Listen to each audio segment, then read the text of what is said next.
Come with me to raise $700,000 for a small business in Nigeria. This is a growing business.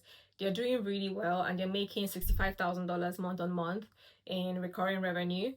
However, they're looking for money to expand beyond the state in which they're currently in. They're trying to expand to other locations. So to do a bit of an intro, my name is Blessing. I am co-founder of Celebrate Global, where I help founders find structure, clarity, and also find investors if it meets my criteria for fundraising.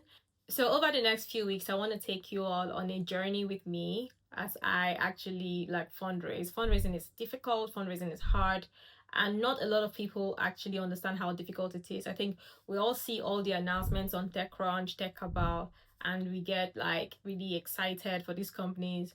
Or some of us even feel like, oh, there's some Silicon Valley bro somewhere just writing these checks. And it's not always like that. There's a lot of nuances that come with these things. There's a lot of rejection. It's a lot, right? And I just feel like I want to bring some level of transparency to the picture and just show people what this process looks like usually.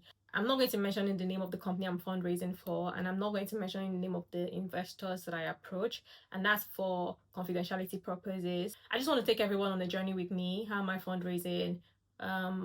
What's the strategy that I'm using? And just so that the average person who is trying to build a company or who has a really great idea and doesn't know where to start from can actually learn from this process. They can have a place to come to and say, look, I watched this video and because of that I decided to do this in my own fundraising process and it actually made me some results. So that's basically what the goal of this whole thing is. And I also noticed that most consultants, beyond the intro to fundraising, beyond that email where they kind of intro you to an investor, they're not really sitting down with you to do late night strategy calls to talk about, okay, what made this investor say no to you. All that process is very important because fundraising, it takes a lot to fundraise, and sometimes the people you're fundraising for, they need that extra encouragement. And so it's a very deep process, yeah. And so that's basically why I am that's basically why I'm doing this video, or taking you all on this journey. And I do hope you come with me, and I do hope you learn from whatever nuggets that I put out in the coming weeks.